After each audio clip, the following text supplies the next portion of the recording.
preciosa, es poderosa, es viva, es eficaz, es como una espada que penetra, es como un pan que alimenta, es como una lámpara, una antorcha que ilumina la oscuridad, es un espejo en el que podemos vernos. Son tantos los ejemplos que la Escritura nos da. Y por eso en esta tarde, Señor, queremos que cuando se predique y se exponga tu palabra, todos y cada uno de los que estamos aquí podamos escucharla con alegría, pero también con suma reverencia y temor, Señor, sabiendo que eres tú el que hablas a nuestras vidas a través de tu preciosa palabra. Gracias por este tiempo precioso que hemos tenido, donde hemos cantado, hemos expresado nuestra adoración a ti, y queremos en este momento que tú tomes el control y que todo cuanto se haga y se diga y se comparta hoy aquí sea dirigido por tu Espíritu Santo, Señor. Te damos gracias por todo en el bendito nombre de Jesús. Amén y amén. Quiero llevarles nuevamente, por favor, al capítulo que se ha leído en esta tarde. La porción, si recuerdan, era Mateo capítulo 21. Estamos en estos días recordando de una manera especial la última semana de la vida de Cristo.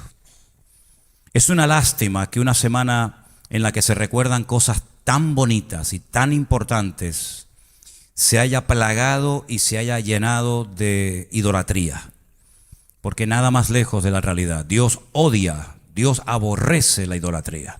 Dios no soporta que los hombres vayan detrás de imágenes, aunque tengan forma de hombres que recuerden a personajes de la Escritura o mujeres, ¿verdad? O incluso de Él. El Señor aborrece la idolatría y la prohíbe tajante y categóricamente en la Escritura. En todas las Biblias del mundo podemos encontrar los famosos 10 mandamientos, y no solamente en los 10 mandamientos, sino que cuando leemos la Escritura nos damos cuenta de que a Dios no le agrada que si quieres adorarlo a Él a través de otros dioses, a través de otras imágenes, intentes acercarte a Él. Si quieres servirle, no sé si es así o no, pero si quieres servirle, si quieres conocerle, vete directamente a Él. Él no necesita intermediarios. Él mismo dijo: venid a mí, los trabajados y cargados, que yo os haré descansar. No te desvía a un santo, no te desvía a una persona, sino que Él te dice directamente: ven a mí. Ven a mí. Si estás trabajado, cargado, deprimido, desorientado, confundido, etcétera, etcétera, ven a mí directamente y tú y yo arreglamos lo que tengamos que arreglar. Es más, la Escritura dice que no hay mediadores, no hay otros medios, no hay otros intercesores entre Dios y los hombres más que Él. Él es el único que puede interceder delante de Dios Padre por nuestra vida.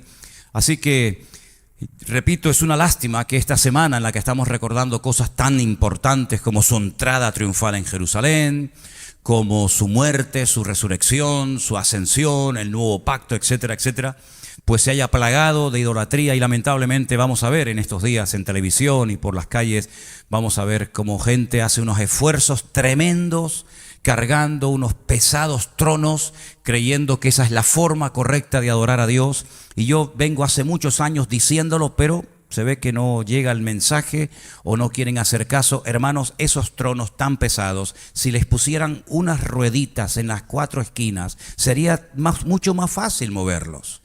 Sería mucho más cómodo. No sé cuánto pesa un trono de eso. No sé si hay alguien aquí que en algún momento participó de cargar esos pesados tronos que dice que tienes que llevarlo con tu cerviz. Pues oye, con unas rueditas, estas típicas que se le ponen a los andamios, los podrías sacar y mover. La rueda fue inventada hace muchos siglos. Es una lástima que algunos todavía no se hayan dado cuenta de que no hace falta cargar esos tronos. De hecho, no hay que cargar esos tronos ni con ruedas ni sin ruedas. Porque el Señor no hay que cargarlo, es Él el que nos carga y el que nos lleva a nosotros. Gracias a Dios que hemos salido de esa oscuridad y de esa auténtica ignorancia, porque es tremendamente lamentable ver a miles, por no decir millones de personas detrás de imágenes de talla, de oro, de piedra, de plata, de bronce o del material que sea, creyendo que están dándole culto al Dios eterno y al Dios vivo y verdadero, cuando la Biblia dice: al Señor tu Dios adorarás y a Él solo honrarás y servirás. Cuando la Biblia dice que no tenemos que hacernos imágenes de talla ni de lo que está arriba en el cielo, ni abajo en la tierra, ni aún debajo de la tierra. No podemos adorar ese tipo de imágenes y de esculturas. Yo sé que forma parte del folclore nacional, yo sé que forma parte de la tradición y de la cultura. Pero como dijimos hace poco, hermanos, no es la cultura la que nos tiene que dirigir, sino es la palabra la que nos tiene que dirigir. Y la palabra es muy clara y categórica en esto. Y Él no permite que se adore su nombre y su persona a través de imágenes de talla. Yo espero que todo esto ustedes lo tengan bien claro. No, lo estoy simplemente diciendo por si alguien todavía tiene la duda de que pueda adorar a una virgen, a un santo, a quien sea, y al mismo tiempo a Dios. No te confundas, no te montes tu cristianismo a tu manera porque te vas a equivocar. Gracias al Señor tenemos el manual. Y en el manual, en las Sagradas Escrituras, en la Biblia, tenemos lo que a Dios le agrada y lo que a Dios no le agrada. Y de lo que estoy hablando no le agrada para nada al Señor, en absoluto. Más bien todo lo contrario. Ahora bien, en el capítulo 21 del Evangelio según San Mateo, se nos relata una historia muy interesante que curiosamente es una de las pocas historias que la cuentan los 4 evangelistas. Sabéis que, por ejemplo, hay cosas que Juan cuenta que Mateo ni las toca, ni las menciona, o viceversa, o Lucas, o Marcos. Sin embargo, la entrada triunfal de Cristo en Jerusalén se menciona en Mateo 21, en Marcos capítulo 11, en Lucas capítulo 19 y en Juan capítulo 12. ¿Qué significa el hecho de que Jesús entrara triunfalmente en la ciudad de Jerusalén? ¿Saben ustedes que Jesús aproximadamente cuando tenía unos 30 años de edad comienza su ministerio público? Hasta los 30 años de edad prácticamente no tenemos información, salvo algunos pequeños detalles. Es realmente a la edad de 30 años cuando él arranca y se da a conocer públicamente, se va al río Jordán, lo bautiza Juan el Bautista, posteriormente se va al desierto de Judea por aproximadamente 40 días en ayuno y en oración, y cuando él vuelve, pues él comienza a predicar la buena nueva, la Besorá, el mensaje de salvación, el mensaje que el mundo estaba esperando que alguien lo predicara, pero que todavía no había llegado el momento de predicarlo. 3 años utiliza el Señor para preparar a sus discípulos, para sanar a centenares, tal vez miles de personas, para demostrar que Él no era un impostor, un engañador, un falso, sino que verdaderamente Él era el verdadero Mesías. Y la última semana de la vida de Cristo, antes de que lo crucifiquen, comienza con este relato tremendamente interesante de la entrada triunfal de Cristo en Jerusalén. Dice la Escritura que Él entró no caminando, podía haberlo hecho. Siempre iba caminando el Señor Jesucristo a la ciudad de Jerusalén, pero ese día se montó sobre un pollino de asno. Dice en Mateo 21, versículo 5, decid a la hija de Sión, he aquí tu rey viene a ti, manso y sentado sobre una asna, sobre un pollino, hijo de animal de carga. Si vamos a Zacarías capítulo 9, versículo 9, Zacarías es un hombre que vivió mucho tiempo antes del Señor Jesucristo. Cuando él escribe su libro, en el capítulo 9, versículo 9 de Zacarías, fíjate lo que él escribió. Tal vez él no era consciente de lo que estaba diciendo. Dice así: alégrate mucho, hija de Sión. Sión es uno de los nombres que se le da a Jerusalén. Jerusalén recibe un montón de nombres y uno de ellos es Sión. Da voces de júbilo, hija de Jerusalén. He aquí tu rey vendrá a ti, justo, salvador, humilde y cabalgando sobre un asno, sobre un pollino, hijo de asna. Así que no era casualidad que el Señor Jesucristo escogiera un animal tan humilde y sencillo como un borrico, un asno, para entrar triunfalmente en la ciudad de Jerusalén, sino que todo aquello estaba profetizado, todo aquello estaba ya escrito, todo aquello estaba ya bien organizado para que se pudiera reconocer si verdaderamente Él era o no el Mesías que el pueblo de Israel y el mundo en definitiva estaba esperando. Él entró triunfalmente en Jerusalén y toda la ciudad, que en aquel momento no era una ciudad de millones de habitantes, pero sí era una ciudad que en aquel momento había muchas visitas porque era la fiesta de la Pascua, la que se estaba celebrando.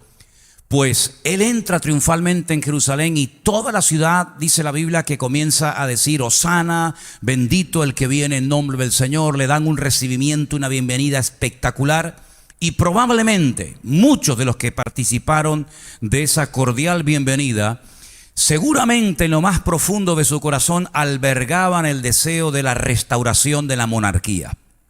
Ustedes saben que en el Antiguo Testamento se profetizaba de que un descendiente de David, de la casa de Judá, volvería otra vez a ocupar el cetro y la autoridad, y el imperio romano sería totalmente humillado y destruido. No es que le dieron la bienvenida simplemente porque lo aceptaban como Mesías y nada más, sino que en lo más profundo de su corazón, incluso en el corazón de los discípulos, ellos creían que los romanos en esa semana iban a ser destruidos, humillados y lanzados fuera, y por fin Israel volvería a ser y a recuperar aquella gloria perdida que tuvo en los tiempos del rey David y posteriormente del rey Salomón. Le dan la más cordial bienvenida, pero curioso que antes de que termine la semana le están pidiendo a Poncio Pilato que lo crucifique. Qué variables son las multitudes, ¿no? Qué variable a veces el corazón del ser humano. Hoy te levanta, mañana te tira, hoy te adora, mañana te apuñala.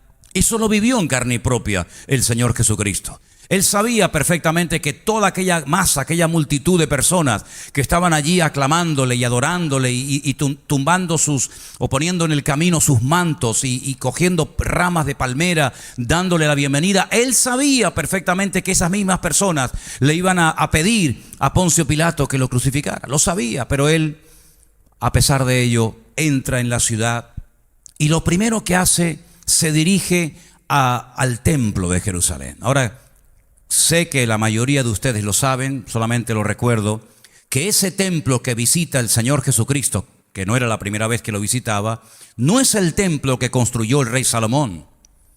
El primer templo de Jerusalén, como bien saben ustedes, el objetivo era construirlo David. Pero el Señor no le permitió al rey David construir el templo, pero sí le permitió a su hijo hacerlo. Salomón construye un templo realmente espectacular, un templo que era una de las maravillas del mundo en aquel tiempo. Pero ese templo tiempo más tarde fue destruido por rebeldía, por desobediencia, en fin, por todos los motivos que ustedes conocen perfectamente. Los babilónicos vinieron de lejanas tierras, sitiaron la ciudad durante muchísimo tiempo y definitivamente le prendieron fuego al templo, lo destruyen, también la ciudad, también las murallas, y son llevados cautivos, muchos de ellos, a Babilonia por 70 años. Cuando vuelven del cautiverio, las tribus del sur, ¿saben cuáles son las tribus del sur? Benjamín y Judá. Pues dice la Biblia que reconstruyen otra vez el templo. Y este segundo templo es el que Herodes amplía y todos los judíos estaban tremendamente orgullosos de él. Este es el segundo templo construido en los tiempos de Esdras, en los tiempos de Zorobabel, en los tiempos de Nehemías, ¿verdad? Y este es el templo que visita en varias ocasiones el Señor Jesucristo. Este es el templo donde él fue con sus padres cuando era niño. Este era el centro religioso de la época. Todos los sacrificios y las fiestas anuales, las obligatorias, pues se celebraban en la ciudad de Jerusalén, en el templo de Jerusalén. Ese templo hoy en día no se puede visitar porque simplemente no existe. Otra vez lo volvieron a destruir, no en este caso los babilónicos, sino los romanos, en el año 70 después de Cristo, en el año 70 de nuestra era cristiana, a través de Tito, el hijo del emperador Vespasiano de Roma. Así que no hay templo en Jerusalén, pero en aquel tiempo el templo de Jerusalén era el orgullo nacional, era el lugar donde los judíos subían supuestamente a adorar a Dios. Y el Señor, cuando entra triunfalmente en la ciudad de Jerusalén, lo primero que hace es ir al templo, a orar, a presentarle sus respetos al Señor, en fin, a lo que fuera.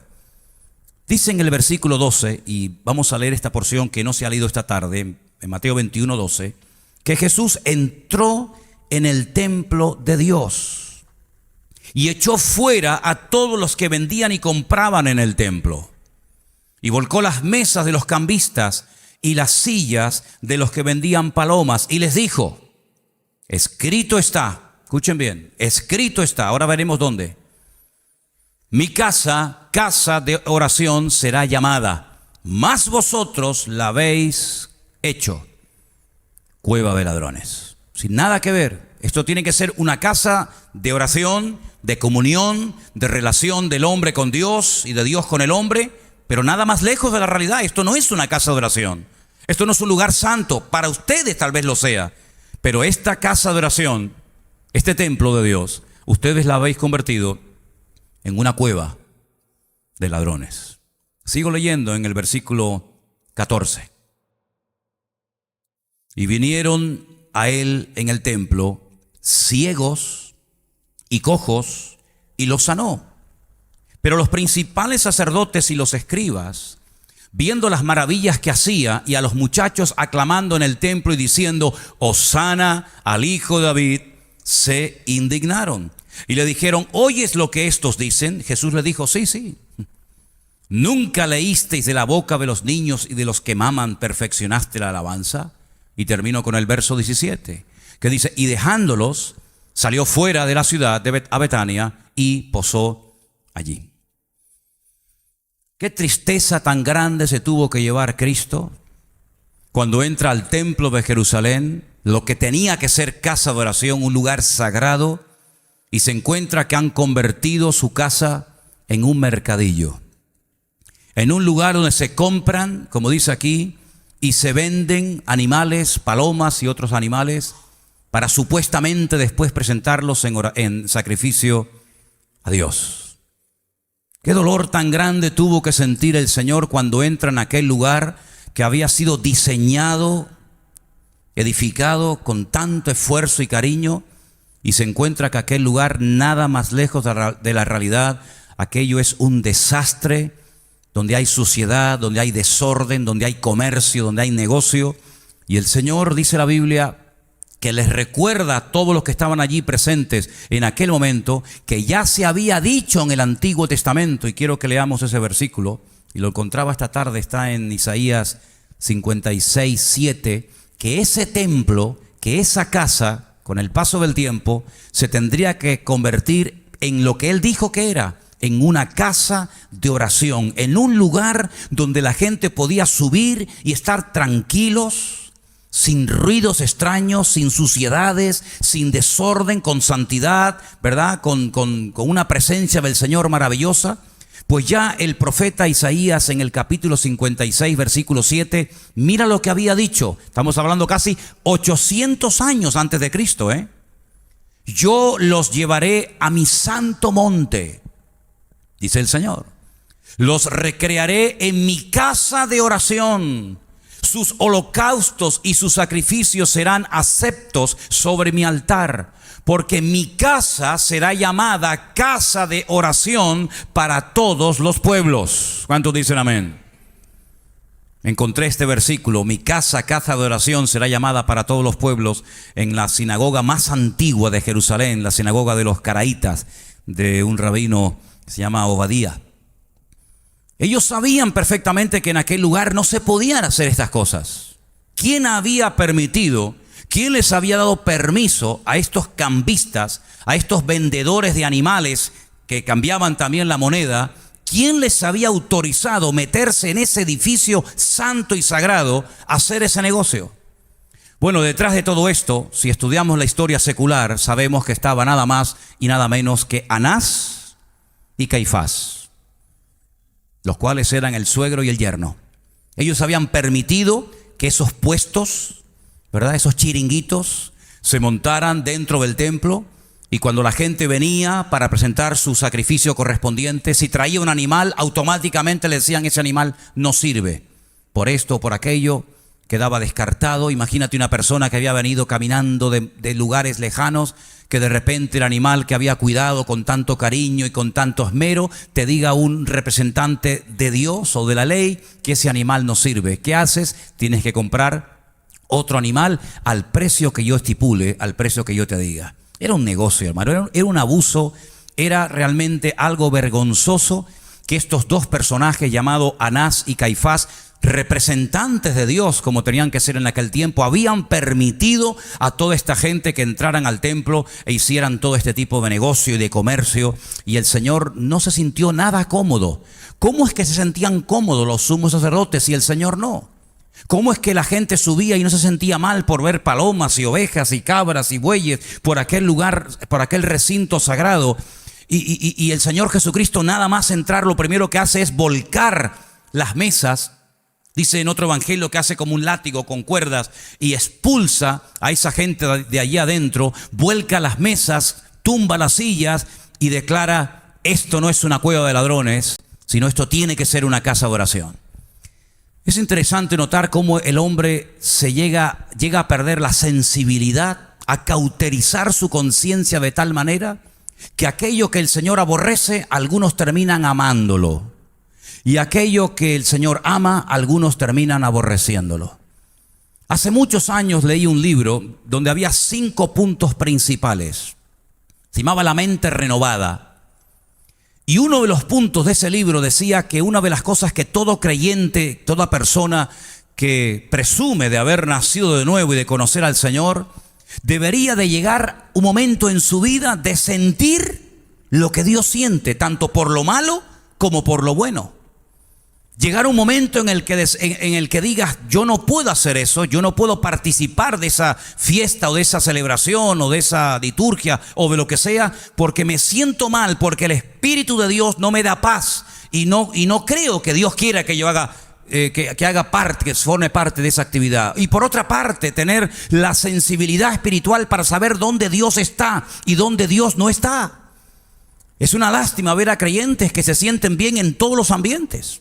En ambiente de la iglesia, en el ambiente del mundo, en ambientes de borrachera, en ambientes donde hay un retiro, un campamento de jóvenes o de la iglesia. Y es como que son una especie de camaleones. En todo lugar se acomodan y en todo lugar se sienten cómodos y a gusto y participan. Y a veces hasta pasa desapercibido en ciertos y determinados ambientes que esa persona es un hijo de Dios o una hija de Dios. Cristo no era así. Cristo había lugares donde Él se sentía cómodo y se sentía a gusto. Pero había lugares como por ejemplo en este momento, en el templo de Jerusalén, donde Él no se sentía absolutamente nada cómodo. Es más, toma parte activa, no dice, bueno, voy a mirar para otro lado, que sigan esto haciendo de las suyas, yo voy a lo mío y entro y salgo. No. Él no va a permitir bajo ningún concepto que su casa, no nos olvidemos que era su casa, era su templo, lo convirtieran los hombres en un negocio y en un comercio. ¿Qué diría el Señor si apareciera por las calles de nuestro país en estos días y viera todo el negocio y todo el circo religioso que los hombres han montado, y muy bien, dicho sea de paso, en torno a su persona y en torno a su presencia? ¿Cómo se sentiría el Señor si ve a gente que va por las calles con cadenas y descalzos y con los cucuruchos esos que se ponen en la cabeza, los capirotes, y crucificándose y dándose con látigos en la espalda? ¿Qué diría el Señor?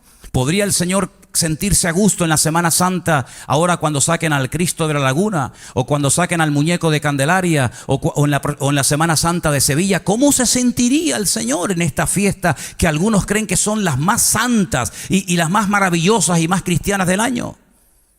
Estoy seguro que el Señor también tomaría parte activa y por nada del mundo se sentiría nada cómodo viendo cómo los hombres otra vez, 2000 años después de Él, no terminan de aprender la historia y vuelven otra vez a negociar y a comerciar y a manipular las escrituras. Y como me dijo una vez una persona, bueno, las imágenes no son tan malas como ustedes dicen, porque una imagen vale más que 1000 palabras.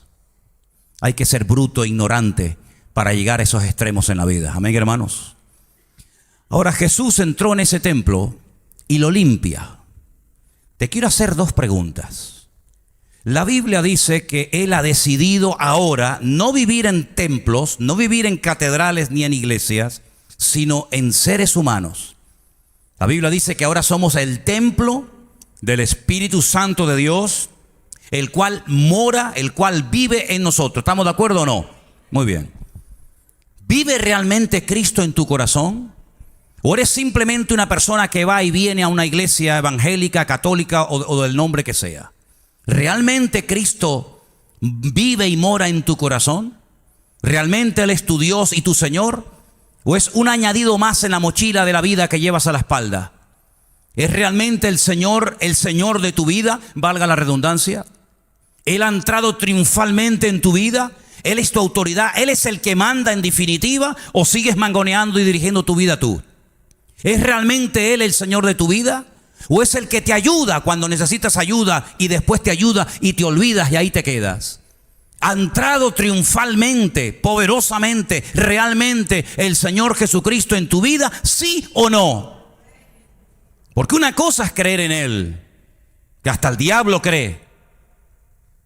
Y otra cosa es tenerlo a Él dentro de nuestra vida permanentemente, sabiendo que Él vive en nosotros. ¿Cuántos dicen amén? ¿Me entienden o no?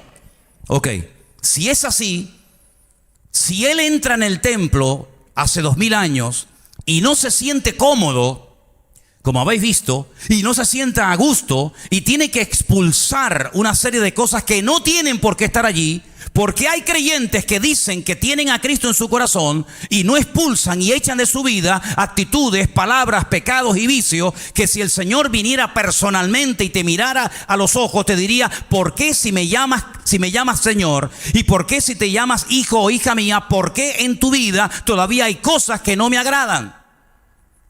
Porque el Señor no entró al templo y miró a otra parte, sino que el Señor entró al templo y lo limpia de adentro hacia afuera. Los seres humanos, incluso en algunas congregaciones, son expertos en intentar cambiar la apariencia de la gente, en medir la santidad de la gente, y sobre todo de las mujeres por la largura del cabello o por la forma como visten. Y miden la santidad por cómo visten o cómo no visten, o cómo caminan o cómo no caminan. Y podemos cambiar. De hecho, hay gente que cambian por fuera, porque por fuera es mucho más fácil que cambiar por dentro. Pero el Señor no solamente viene, en algunos casos por supuesto que sí, a cambiar nuestra apariencia exterior, sino que viene a cambiar nuestro corazón podrido y destruido por el poder del pecado. El Señor viene a echar fuera lo que Él no permite que esté dentro. Vuelvo a hacer la pregunta: ¿cómo es posible que hay personas que se llamen cristianos y vivan en pecado? ¿Y cómo es posible que nos llamemos cristianos y digamos que Él está dentro de nuestro corazón y no nos sintamos mal por algunas cosas que hacemos, tocamos, vemos o sentimos? Ahí hay una dicotomía, ahí hay algo que no encaja, ahí hay algo que no funciona. Porque el Señor, cuando entra al templo, lo primero que hace es lo limpia. Y creo que lo primero que quiere hacer el Señor en cada uno de nosotros es limpiarnos de adentro hacia afuera.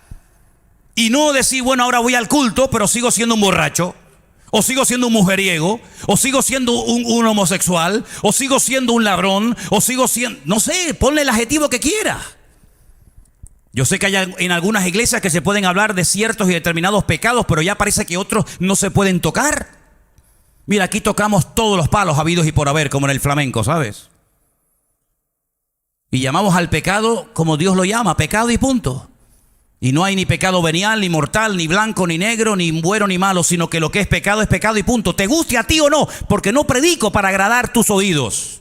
No predico para caerle bien a ustedes. A estas alturas de mi vida y con la edad que tengo, créame que me da exactamente igual lo que la gente diga, si le gusta o no le gusta el mensaje. La Biblia nos enseña en su palabra que cuando el Señor entró en el templo lo limpió. ¿Y cómo es posible que hay personas que no se dejen limpiar y tratar por el Señor cuando llevan años y años viniendo a la iglesia, escuchando cientos de mensajes y de predicaciones y de exposiciones de la palabra de Dios? A lo mejor no es que esté dentro. A lo mejor tú crees que lo tienes en tu vida, pero hace mucho tiempo que se mandó a mudar y no sabes ni dónde lo has perdido. Porque la Biblia nos cuenta que hasta sus propios padres llegó un momento en su vida en el que perdieron a su hijo y no se habían dado cuenta. Y cuando María le pregunta a su marido José: ¿dónde está el niño? José dice: no sé, pensé que estaba contigo. Y la madre le responde probablemente: pues yo también pensé que estaba contigo.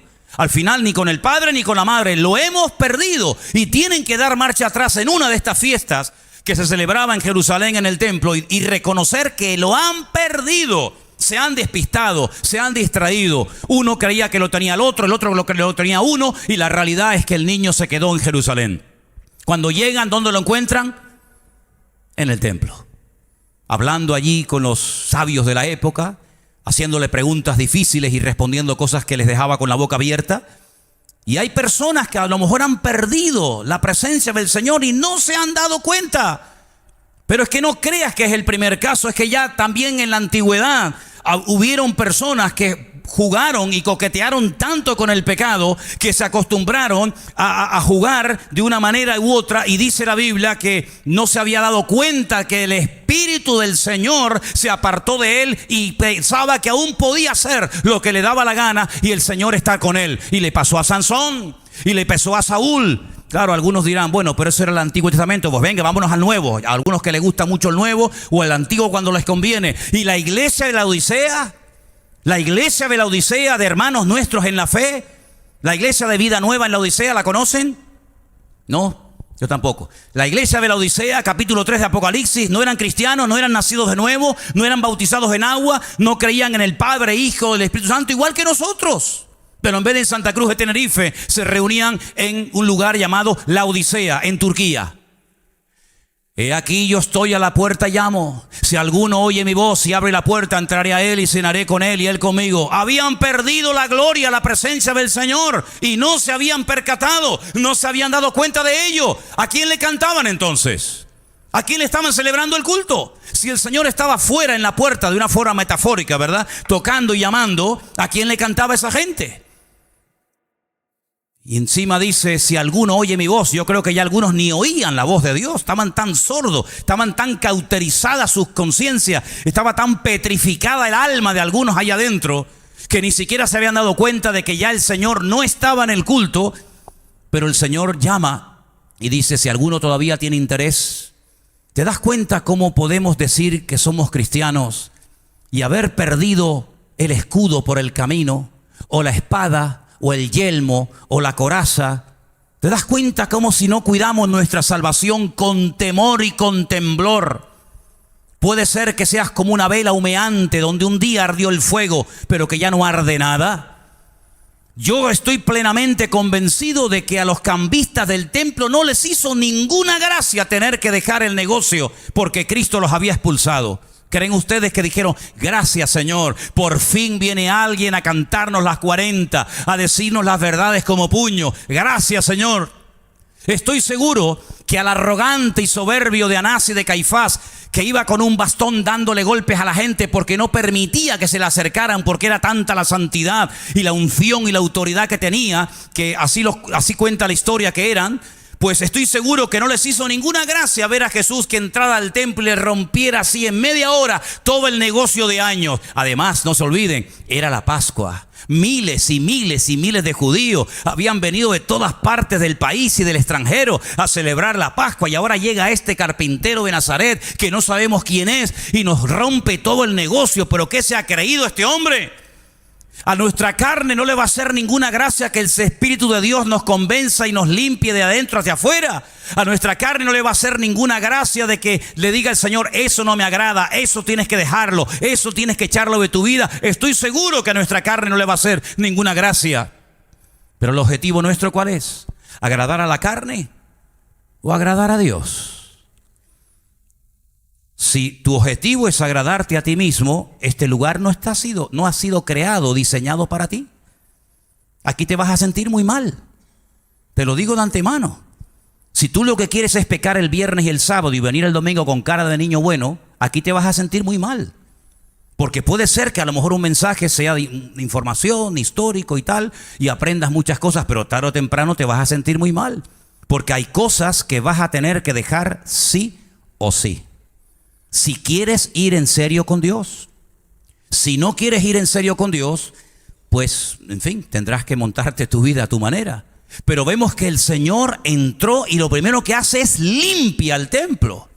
Ahora, los que habéis estado allí conmigo en Israel en varias ocasiones, sabéis perfectamente que muy cerca del templo, casi pegado, podríamos decir, había y existe todavía un estanque enorme que se puede visitar, que es el famoso estanque de Betesda, donde dice en Juan capítulo 5 que había multitud de enfermos.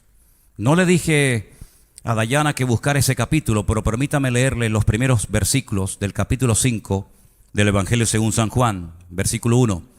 Después de estas cosas había una fiesta de los judíos y Jesús subió a Jerusalén.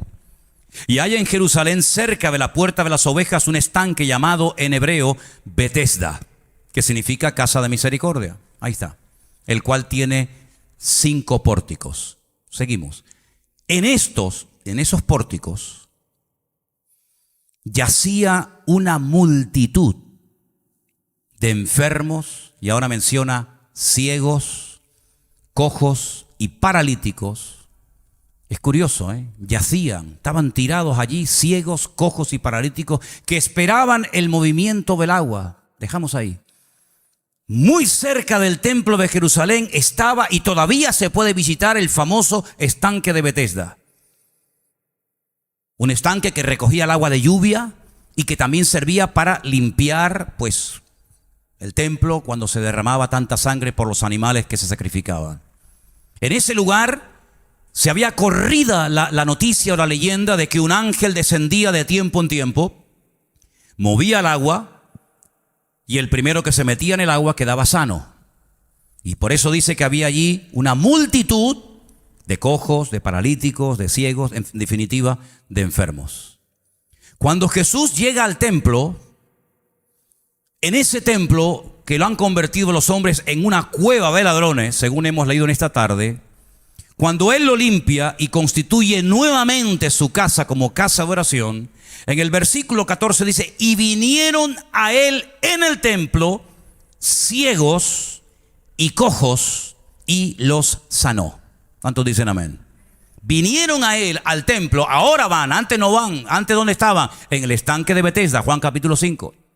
Ahora que Jesús ha entrado dentro de la casa, la ha puesto en orden y la ha limpiado, ahora los cojos y los paralíticos que están allí en el estanque de Betesda, ahora se van al templo, y dice que no solamente van al templo, sino que además reciben sanidad, liberación, y sus vidas cambian radicalmente.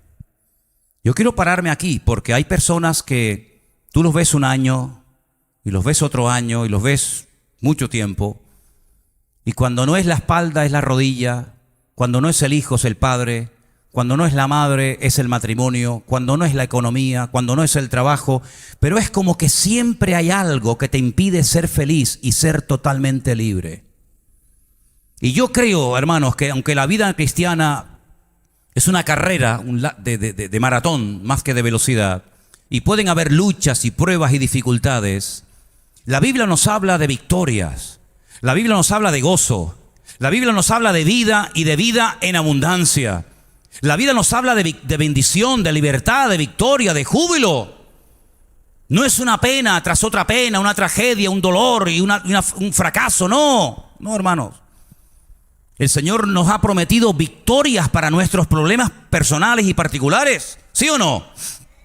El Señor nos ha prometido restauración de nuestras vidas. Y no es que la vida cristiana sea un camino de rosas donde no hay problemas, ni luchas, ni dificultades, pero podemos ver en su palabra que su voluntad es llevarnos de victoria en victoria, y de gloria en gloria, y de bendición en bendición. Esa es la voluntad del Señor en la palabra. ¿Por qué no iba esta gente antes al templo si lo tenían ahí a un tiro de piedra? Es que los que habéis estado allí conmigo sabéis de lo que estoy hablando. El estanque de Betesda, hermano, está a un tiro de piedra de lo que era el antiguo templo de Jerusalén. Además había distintas puertas de acceso. No tenías que rodear toda la ciudad, todo el perímetro de la muralla, que son más o menos como 4 kilómetros, 800 metros, sino que había una entrada directamente del estanque de Betesda al templo. ¿Por qué no iba la gente allí? ¿Por qué preferían estar botados como perros esperando en aguas putrefactas en el estanque de Betesda a que viniera un ángel y moviera el agua en vez de irse al templo? ¿Por qué? Porque en el templo no había vida. En el templo había rutina. Como hay muerte y rutina y tristeza y vacío en la vida de todo aquel que se llama cristiano, pero que no quiere limpiar y dejar su casa tratar por la presencia del Señor. Y por eso hay gente que siempre, toda la vida, ya acabo de decirlo, cuando no es una cosa es otra, pero cuando tú le entregas tu vida al Señor, cuando tú le entregas tus complejos, cuando tú le entregas tus traumas, cuando tú le entregas tus heridas, tu pasado, tu presente, tu futuro, todo al Señor, tú puedes vivir en paz. Tú vives en paz, duermes en paz, piensas en paz, o siempre cuando no te da miedo una cosa, te da miedo la otra. Miren, hermanos, el Señor Jesucristo en este pasaje nos da un ejemplo tremendo. Él limpia un templo en lo natural, pero en lo espiritual es lo mismo. Él quiere entrar en tu vida, Él quiere entrar en tu corazón, Él quiere entrar en ti. ¿Para qué? Para limpiarte, para echar fuera de tu vida lo que no puedes echar por ti mismo, para darte el poder y la autoridad de decir: no me drogo más, no me emborracho más, no tengo por qué ser una víctima de esta atadura ¿verdad? O de algo que mis padres o mi familia practicó, sino que tú puedes ser verdaderamente libre. Porque Cristo vino a traer libertad a los cautivos y vista a los ciegos y libertad a todos los oprimidos. Ese es el evangelio. El evangelio no es sufre, llora, aguántate, soporta, porque esa es la cruz que te tocó llevar en esta vida. No, señor, eso lo dicen los musulmanes que no tienen esperanza. Eso lo dicen las sectas. Pero el evangelio dice, venid a mí los trabajados y cargados, que yo les haré descansar, dice la Biblia. Eso dice la palabra. Cuando los ciegos venían a Cristo, se iban viendo. Cuando los mudos venían en su condición, se iban hablando. En otras palabras, el Señor tiene el poder hoy exactamente igual que hace 2000 años. Hay iglesias evangélicas, lo sé. De esto sé un poquito, Hay iglesias evangélicas que dicen que ya los milagros hoy en día no existen. Pero es que a mí me da exactamente igual lo que digan los demás. A mí nadie me puede decir que Cristo no sana porque Dios me sanó a mí. A mí nadie me puede decir que Cristo no liberta porque Cristo me libertó a mí. Y nadie me puede decir a mí que el poder de Dios ha menguado porque el poder de Dios no ha menguado. El poder de Dios es el mismo porque Él es el mismo ayer, hoy y por los siglos. Por lo tanto, si tú ya has entrado por esa puerta en la condición que hayas traído, tú puedes salir por esas puertas en victoria. Y puedes salir con la bendición de Dios. Y se puede dormir en paz, a pesar de que a lo mejor no tengas un buen trabajo, a pesar de que todavía no se te ha abierto la puerta que esperaba que se te abriera. Me da igual. El gozo, la paz, la bendición, la libertad del creyente no es circunstancial, no depende del ambiente, depende de tu comunión y de tu relación con Dios. ¿Cuántos dicen amén? Si tú no tienes relación con Dios, tú no puedes tener el gozo del creyente. Porque el gozo del creyente no viene porque se pega. Mira, hermano, lo que se pega es la enfermedad. La salud no se pega. Tú estás sano, tú no tienes ninguna enfermedad y te pegas a un enfermo y no le transmites tu sanidad. Eso no es así. Si fuera así, los que están sanos se van al hospital, rozan, tocan un poquito al enfermo y el enfermo se cura. Lo que se pega muchas veces es la enfermedad. Hay contagios, ¿verdad? Hay virus, hay enfermedades que se transmiten. Pero hermano, lo que tienes que hacer es acercarte al Señor, vivir cerca del Señor, conocerlo, amarlo, respetarlo, adorarlo y honrarlo. Y vas a ver cómo tu vida va a ser una vida como Dios quiere que sea. ¿Cuántos dicen amén? Qué tristeza cuando veo jóvenes tristes que parecen viejos. Qué tristeza cuando hay gente que tiene las Sagradas Escrituras en su casa y viven como atormentados, como amargados, o les falta algo, o lo que tenían era mejor y están en terreno de nadie. Siempre, bueno, algún día tendré lo que me hace falta, o lo tuve y lo perdí. Querido, ni puedes mirar siempre al futuro, ni puedes vivir pensando en el pasado. Es hoy el tiempo aceptable, hoy es el día de salvación, dice la palabra. ¿Cuántos dicen amén? ¿Dicen amén o no? Ah, vale. Los paralíticos, los ciegos suben al templo, se sanan así, solos. Y entonces dice la Biblia que vienen los de siempre, los aguafiestas. Los religiosos que ni viven ni dejan vivir. Los que no se gozan, pero tampoco dejan gozar a los demás. Dile que se callen. Dile que guarden el protocolo. Ya lo han guardado mucho tiempo. Ya han vivido una vida religiosa demasiado tiempo. Ha llegado un tiempo nuevo, un refrigerio. Y les comienza a mencionar las Escrituras. Jesús les dice, nunca leísteis, me da la impresión de que no, de la boca de los niños y de los que maman, perfeccionaste la alabanza. ¿Has visto a un niño pequeño dormir? ¿Habrá algo que transmita más paz y más dulzura que un niño dormir? Permítame, hasta se mea de gusto el niño. ¿Sí o no? Es una cosa impresionante. El niño no duerme diciendo, a ver, las 28 de abril, ¿quién va a ganar, la izquierda, la derecha? Tendrá que pactar el PP y mañana entonces si Trump invade Corea del Norte, ay, no puedo dormir. El niño se duerme y duerme a pierna suelta. No le preocupa nada, porque sabe que cuando llora, ahí le enchufan la bendición, ¿no? El niño no tiene ningún tipo de preocupación alguna, porque Jesús dijo, si no os hacéis como niños, no podéis entrar en el reino de los cielos. Siempre pensando, siempre, ¿qué pasará? ¿Y qué no pasará? ¿Y si tengo? ¿Y si me llama mañana? Y miren, hermanos, el Señor Jesucristo está vivo. ¿Cuántos dicen amén? El próximo domingo vamos a celebrar la resurrección de Cristo. ¿Saben lo que significa que Cristo esté vivo? ¿Saben lo que significa eso? Que no hemos perdido el tiempo y que nuestra fe no es una fe ciega ni es una fe absurda, sino que estamos en el verdadero, en Jesucristo. Imagínense por un instante que Cristo en esta semana lo llevan a la cruz, lo crucifican, lo matan, en fin, lo destruyen, lo meten en el sepulcro y ahí se queda. Los que hemos ido a Jerusalén, los que hemos ido a Israel unas cuantas veces, iríamos a ver una tumba, pero una tumba donde estuvo o donde todavía permanecen los restos, entre comillas, de uno que fue muy bueno, que hizo muchos milagros, pero que ahí se quedó. Lo he dicho muchas veces. Una vez visitando el jardín de la tumba, una hermana me dice: hermano, ¿y qué venimos a ver aquí? Y le dije: aquí, nada, una tumba vacía. No nos hemos equivocado de tumba. No es que no estuvo ocupada, sino que sí estuvo ocupada, pero mi Señor Jesucristo resucitó al tercer día. Y yo creo que Jesucristo murió conforme a las Escrituras, y creo que el Señor Jesucristo resucitó al tercer día. Si no lo creyera, ustedes tendrían que buscarse otra iglesia u otro pastor, porque yo no hago propaganda de muertos. Yo no tendría ninguna autoridad para decirles que Él te puede sanar, que Él te puede cambiar la vida, que tu matrimonio tiene esperanza y remedio, que tus hijos pueden ser transformados. No tendría ninguna autoridad moral y mucho menos espiritual para ofrecerte promesas que no se van a cumplir. Porque dice la Biblia que los muertos, escúchalo bien, los muertos no tienen poder para hacerte daño, ni tienen poder para hacerte bien.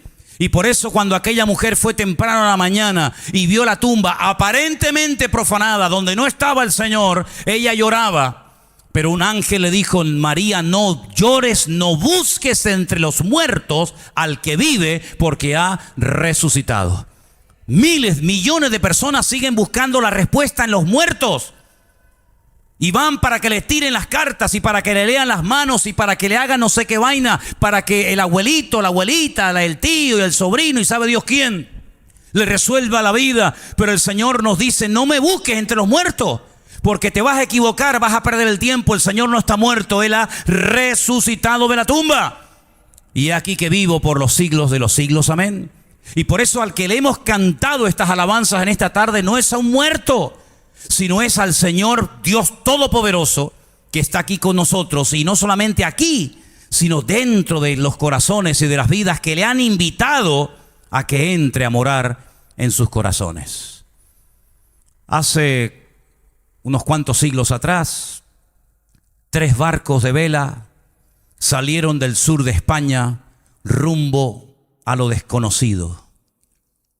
Llegaron a un lugar donde lógicamente había población, se establecieron allí y no solamente llegaron, sino que intentaron transmitir un mensaje, entre comillas, cristiano. Siglos más tarde, aquellos colonizadores o conquistadores fueron expulsados, se tuvieron que volver de donde habían salido, pero dejaron allí unas cuantas cosas, pero una de las peores cosas que dejaron fue la religiosidad muerta y vacía, que no había funcionado en España ni en Europa. Y mientras Europa avanzaba, porque en otros países como Suiza, como Alemania, etcétera, etcétera, había personas que habían descubierto el poder de Dios a través de las Escrituras, los españoles se quedaron con la religión que la transmitieron y la transportaron allí. Y es una tragedia ver hoy en día que en esas naciones la gente sigue adorando cosas que aquí no funcionaban, pero que allí las han adoptado como si fueran las mejores del mundo. Pero gracias al Señor que en medio de tanta ignorancia y en medio de tantas tinieblas, un día alguien nos vino a anunciar no un evangelio diferente, sino el evangelio verdadero que no se nos había transmitido. El evangelio a través de Jesucristo, no a través de nuestros méritos, no a través de nuestras buenas obras o acciones, sino a través de los méritos de la sangre de Jesucristo. Porque esa última semana de Cristo en Jerusalén se estaba celebrando una de las fiestas más bonitas y más importantes del calendario religioso, que está a punto de celebrarse ahora en Israel, si no la están celebrando ya, y es la fiesta de Pesaj, la fiesta de la Pascua. ¿Y qué se recordaba en aquella fiesta? Lo dijimos el jueves: la liberación de la esclavitud en Egipto. Fundamentalmente era eso. Pudieron salir de la esclavitud en Egipto. El faraón fue derrotado. La idolatría del faraón fue humillada. Cruzaron el Mar Rojo, entraron por el desierto. Finalmente llegaron a la tierra prometida. Y todo ese milagro, todas esas maravillas y proezas se recuerdan en estos días. Bueno, pues el Señor Jesucristo en esa época decidió subir a Jerusalén, como buen judío que era, a traer libertad, pero no a un pueblo solamente, sino a traer libertad a todas las naciones, pueblos y lenguas y tribus del mundo a través de la sangre que Él derramaría en la cruz. Porque aquellos animales que se sacrificaban allí no podían traer libertad a la gente. Si hubieran traído, con que mataran uno ya era suficiente, pero había que matar y matar y matar un año, otro año, una generación y otra generación. Y además encima, para colmo, hoy en día con la gran tragedia y dolor de que ni siquiera ya puedes presentar sacrificios, porque al no haber templo, ¿dónde rayos vas a presentar el sacrificio?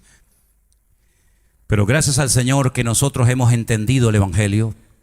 Si en esta tarde entre nosotros hay alguna persona que ha sido católico, que ha sido religioso durante años, pero tú no tienes a Cristo en tu corazón, lo tienes en el crucifijo en la habitación, lo tienes aquí en la estampita en el bolsillo o en la cadena del cuello, pero nunca has invitado a Cristo a que entre en tu corazón. Este lugar se abrió hace 18 años para decirle a la gente cuál es el camino verdadero. Y el camino verdadero tiene nombre, no es Vida Nueva. El camino se llama Jesucristo. Vida Nueva predica y habla de Él, pero no es el camino. Nosotros simplemente somos un medio, un instrumento que Dios utiliza para llevar a la gente a los pies de Cristo, para que entiendan que sin Cristo no hay salvación y no hay esperanza. Pondrás la televisión en estos días, o por tu barrio o por tu calle, verás pasar a miles de personas con esos tronos. Quiero que sepas que nuestro Dios, que Dios no está ahí. No participa de esas fiestas. Aquí tenemos en el año 2 carnavales. Uno que es el del desmadre, que se acaba de terminar hace poco, y ahora viene el otro, el religioso. Es lo mismo, distinto perro, pero el mismo collar. Allí se vestían de mujeres, aquí se visten de nazarenos. Allí se vestían de travestis o de drag queen o sabe Dios de qué. Aquí se visten con otro uniforme, pero es exactamente lo mismo. Pero lo que Dios quiere en esta tarde es cambiar tu vida, entrar en tu corazón, que seas totalmente libre, ni evangélico, ni católico, ni vaina, sino que seas verdaderamente hijo de Dios, lavado y comprado por la sangre de Jesucristo. Y eso hoy aquí lo puedes obtener y lo puedes conseguir si le rindes tu vida al Señor. ¿Cuántos dicen amén? Cierra tus ojos, por favor, ahí donde estás. Recuerda esto, mientras estamos orando. Recuerda esto. Mira. Hace 2000 años Jesús vino a este mundo. Como has oído, entró en la ciudad de Jerusalén triunfalmente, montado en un pollino de asno, cumpliendo las sagradas escrituras. Esa semana lo crucifican, muere, resucita al tercer día. Todo eso a la mayoría de ustedes no les suena a chino porque lo has oído toda la vida. Es parte de la historia. Pero yo quisiera que en esta tarde pases de la historia, de simplemente del relato histórico, a tu experiencia personal. Si tú en esta tarde conoces única y exclusivamente al Cristo de la historia, pues oye, me parece bien, pero el simple conocimiento no te va a cambiar. Lo que sería muy bueno que en esta tarde todos y cada uno de los que estamos aquí pasáramos de la historia a la realidad y le dijéramos al Señor: Señor, yo entiendo el motivo por el cual tú viniste a este mundo. Y yo entiendo que en aquella cruz tú moriste por mis pecados. Y yo quiero conocerte, quiero pedirte que entres en mi corazón, en mi vida, que me perdones y que me dé fuerzas para seguirte todos los días de mi vida. Nadie lo puede hacer por ti. Ni papá, ni mamá, ni tu mejor amigo, ni tu mejor amiga. Es algo personal e individual. Puedes tener un padre con una fe tremenda. O tú puedes tener una fe tremenda y tu madre o tu padre no. Da igual. La salvación no se transmite de padres a hijos, no se hereda, se experimenta a nivel personal. En algún momento de tu vida tendrás que encontrarte con Él cara a cara. Y recuerda que cuando Jesús entró triunfalmente en Jerusalén y limpió el templo, al final mucha gente dijo: ¿quién es este? ¿Quién es este hombre? Algunos decían: es el profeta, es de Nazaret. No está mal la respuesta, pero se quedaron cortos. Es mucho más que un profeta. Es mucho más que un hombre que nació en Belén, criado en Nazaret. Es el Hijo de Dios, el Verbo hecho carne, que vino a este mundo a morir por ti. Es mucho más que eso. ¿Quién es para ti Jesús? ¿Quién es para ti el Señor Jesucristo? ¿Un personaje histórico como Buda, Mahoma, Krishna? ¿O es para ti verdaderamente el Hijo de Dios? El Verbo humanado y encarnado en Él, para que puedas acercarte a Dios y tener comunión con tu Padre y hacer de tu cuerpo y de tu corazón casa de oración, templo de Dios, todos los días de tu vida. Si en esta tarde entre nosotros hay alguien, alguna persona que quiere invitar a Jesús, decir: yo en esta tarde, aquí en Santa Cruz de Tenerife, a esta hora de la tarde, yo quiero entregarle, yo quiero rendirle mi vida a Él. Quiero comenzar a caminar con Él. Y quiero que Él entre en mi corazón como entró en el templo hace 2000 años. Y me limpie y me cambie y me transforme y me perdone y me haga una hija, un hijo suyo. Si en esta tarde hay alguien aquí así, queremos orar por ti. Levanta tu mano y estaremos orando para que en esta tarde el Señor entre en tu corazón. ¿Hay alguien esta tarde?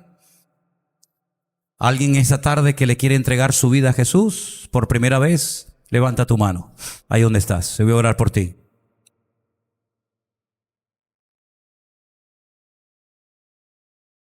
¿Hay alguien que en esta tarde le quiera entregar su vida a Jesús por primera vez? Levanta tu mano. Queremos orar por ti en este momento, aquí en esta plataforma.